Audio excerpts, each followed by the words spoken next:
The last thing I want is for this video to come off like I'm flip-flopping my opinion here. I obviously still have my criticisms, my frustrations with Suicide Squad Kill the Justice League, and I do plan to talk about the future of the game and some more stuff in the coming weeks.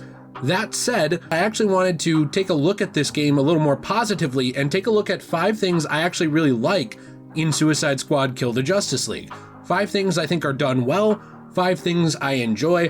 I've done this type of video forever. If you want to go back and look, there's plenty of other games I've done it for, and maybe I'll take a look at 5 things I just straight up don't like in the future. If you enjoyed today's video, please be sure to leave a like and subscribe. Let's try and get those likes up this time, trying to break out of the algorithm, get some more people to see my videos actually. And my previous video was actually on a very big controversy in the gaming world that not a lot of people got to see, so if you want to check that out, that is the video before this on the channel. I like to throw a question of the day at the beginning of some of these videos, so my question today is there a superhero, supervillain, comic book character, manga character, anime character, whatever, that you think would make a really good game that you either haven't seen one of or you have not seen a big modern game of, you know, with a lot of effort? Let me know in the comments down below. I'd love to hear your ideas on that. Let's hop right into it. Number 5. So the first one is the world. Rocksteady as a name is associated with intricate worlds. It's associated with interesting environments. Something that I think this game got right was Metropolis. Now you're kind of moving through Metropolis quickly, so I think it's a lot easier in this game to just straight up miss a lot of details, but there actually are a lot of different Easter eggs littering the world and references to other characters. There's references to people like Booster Gold, and which actually does really fit the lore of it being Metropolis, but there's actually also the very well fleshed out Batman experience attraction that you go through in the game. I thought that this was done really well. I thought it was pretty respectful of the past. I will throw in here, not a fan of the fact that Arkham Origins did not get a little slot, did not get a little room in the Batman experience. All right, that's a little jab I'm going to take. That's frustrating to me since they keep confirming its canonicity, but don't want to do anything with it because I guess WB Games Montreal made it, and for some reason Rocksteady doesn't want to reference it. I don't know why, but I do think that the Batman experience was really awesome. They kind of have it almost like a carnival attraction, you know, like a haunted house type thing where you go through, different things pop up, you can listen to the entire stories of these different characters as narrated by Jack Ryder, etc. I really like it. And you know, speaking of that with the world, another actual area that's really cool is the Hall of Justice. This is sort of like a mini Justice League museum, and I thought it was done really well, going around talking to these holograms of the characters, hearing their backstory as it was actually meant for children and visitors of this little Hall of Justice type museum, and getting to see different things like villain and hero gadgets in here. Really awesome. I think that's something that's really cool that this game did actually nail. Number 4. It's the 4th one. 4. Traversal is another thing that I think this game does very well, and there's going to be different styles that appeal to different players, but I really like the fact that this has almost a Sunset Overdrive or Marvel Spider-Man Insomniac feel to the Traversal. Now, I don't feel like they're just copying Insomniac, but what I mean by that is it's a little more sped up and stylized over the Arkham feeling of Traversal. Now, personally, I think both have their place. If you're going to ask me what I prefer as just a video game, I kind of prefer the way that they did it in Arkham because I just love the gliding. I love the way the mechanics work and kind of bouncing off the walls even to do Riddler stuff. But I really like the way that they do it in this game because different characters can actually get around and over buildings very easily. King Shark can jump and run up these buildings. Harley can use Batman's gadgets that she actually takes from the Hall of Justice. Boomerang can use a Speed Force gauntlet with his boomerang that I think is pretty cool. And Deadshot actually has a jetpack. And look, here's the thing. Deep down inside, I'm still just that, you know, little boy who wants to fly around in a jetpack. Like every kid, when they see a jetpack in a movie or TV show, they think that's awesome. I want a jetpack. Don't lie, I know you thought it at some point. So to actually get that jetpack in the game and for it to be fun and be able to move around well, I think it's really cool. All of that does tie into combat as well, which is something we're going to talk about later. But I do actually think that that's a neat thing that the game does, is traversal. The world itself and moving around the world, definitely fun. Number 3. Now, the voice acting in this game, I think pretty much everyone does a great job. I haven't really heard anyone that's just a bad voice actor or voice actress for me, but I do think that the standout performance to me, as always, is Kevin Conroy. It's very sad to me that, he's obviously passed, and while his life definitely means more than a character, it's something sad to me that, to know that I'm not really going to hear him produce new lines in the future for much of anything except things that haven't been released, or maybe bloopers or deleted scenes or anything that's released online later on from stuff, because he's so good.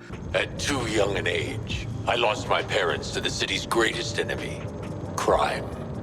From that day forward, I swore I would dedicate my life to defeating those who would prey on the heart and the spirit of Gotham. So I became a symbol. Something even evil would fear. I became vengeance. I became the Knight. I became Batman. It's really interesting to actually hear him doing a more evil Batman. Now, whether this does turn out to be a clone, or whether it does turn out to be a DNA modified version of the character that's then revived by Brainiac or whatever, because there is a lot of hints, kind of pointing towards the future of the Justice League and some different things with the game, even after this story, in the post-launch content. No matter what he ends up being, I think it's really interesting to hear him because he has a more malevolent and methodical ring and inflections to his voice. It's hard for me to actually describe it without just playing a line from him, so I will do that here. If your comms are hijacked by a Terran determined to present you with riddles, ignore him. The Terran criminal in question is obsessive and not worth the disruption to our mission. But I like that he was very clearly having fun with a different direction. It's kind of done more slowly and methodically and almost thinking in this evil, dark way. I really like the way he adds that inflection to his voice, and he's kind of changed it from the original version of Batman, where yes, he's slow and he's methodical, but he's not this dark and brooding kind of, thinking about evil things and killing the heroes kind of voice. I like the way that he does it. I think it's really fun. And you know what? As always, it's like hearing him is just kind of a golden spot in any project. And this part could almost just be Kevin Conroy, but really the voice acting of everybody I think is good. It's just that one really stands out to me as one that every time he's talking, I'm like, I want to be quiet. I want to hear what he's saying, because I just think it's so cool. We are going to get into the final 2 points here, but just for a second, I did want to throw in my own mid-roll and say that if you want to support this channel, obviously leaving a like, subscribing helps, but we do have our own store, cosmobunny.shop. We take comic books and manga that are destroyed. They're not sellable by local stores here in Minnesota. Often they actually end up in landfills. And what we do is we turn them into one-of-a-kind resin, keychains, coasters, trays, all kinds of other stuff that can go in your house and stay there forever. I'm going to show some examples obviously on the screen while I talk about this. Really cool stuff. My wife does an amazing job with it. And actually, there's new stuff every couple weeks over there. There's been new stuff added recently, so I hope you'll check it out. Number two, the numero dos. General combat gameplay. Now, I know that shooters are not going to be for everybody. That's completely fair. I understand, and a lot of people who play superhero games or superhero adjacent games, I guess I would say, like games that deal with these types of comic book characters, a lot of them are not going to want them to be shooters. Yes, I've heard, people say, hey, I want a Green Arrow game. I've actually heard people say, oh, you know what? Actually, I'd love another modern Punisher game. Of course, those characters are going to have guns. But I think in general, a lot of people, when they go to superhero games, they're not thinking of a shooter. That said, I do think it's interesting how the gunplay responds well. I actually think it's satisfying to get into combat, it's shield harvesting, combining your more close range melee type abilities, whether they're just close range shots with someone like Deadshot, or using the bat or fists with someone like Harley and King Shark. I think kind of combining these two into combat is really fun. Now, here's the problem. It was never going to measure up to the free flow combat of Arkham. I understand that, because everybody going into this, they had that in mind. And obviously other superhero games even have been very inspired by that. But that said, I still think that the general combat gameplay is very fun. I think the way that it ties into Traversal, where you can pop over a building, immediately pull out a gun and blast somebody, things like that, or even if you're using sniper rifles, etc., I think that they're done very well. It's stylish, it's fun, it actually does incentivize you to get better gear. Now, at the end of the day, again, it's not going to be for a lot of people. I think it's implemented well in the final game, and I have a really fun time with it, actually. Number one.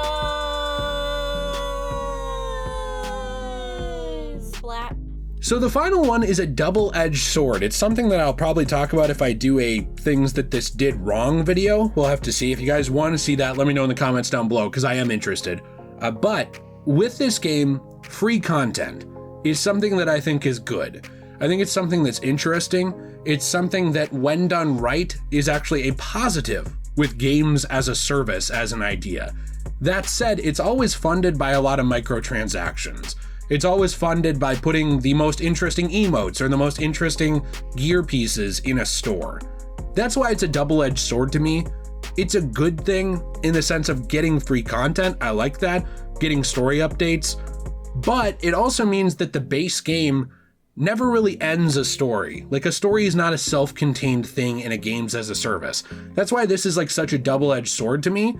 But it's still something I think is cool overall to actually know that people who bought this game, whether they buy it now or they buy it in a year for $20 or less, they're not just going to get the game that, the base game, they're also going to get more later on. Now, I also understand the argument of, well, all of that could have been in the base game and just been under the, $70 price tag, at least in the United States. And I acknowledge that fully. I'm not here to be a mascot or cheerleader for the game. I just think it's neat whenever you get anything for free. And again, nothing's really free in life, but it's cool that there's going to be a way for people to check back and have more story content later on than there was that they had originally. I think that's kind of neat. I think that's a fun thing. I know a lot of people are going to get a big kick out of that. A lot of us old heads or whatever like me are, we wish that the game was just done at launch and maybe you did something kind of like Skyrim where you drop a 40-hour expansion with huge amounts of content. I understand that too. I feel the same way, but it's still neat, and a lot of people are going to get a huge kick out of it, especially probably if they're, a little bit younger. So these are 5 things that I actually enjoy about Suicide Squad Kill the Justice League. If you enjoyed this video, maybe you don't hate the sound of my voice, or maybe you're one of the OG veterans who's been here for a long time, I would love it if you wanted to check out my Let's Play of the game. I'm actually on part 3, went up today. And I'm playing that over on my Let's Play channel, Degenerate Plays. The link is in the description down below in the pinned comment. So if you want to check that out, I'd love to have you there. And also, I do have a newer channel, JayRPG, JayRPG, where we talk about all kinds of RPG games, RPG adjacent games. So things like Kingdom Hearts, Final Fantasy, Elder Scrolls, the From Software games like Elden Ring, Bloodborne, Dark Souls, Demon Souls, all that kinds of stuff.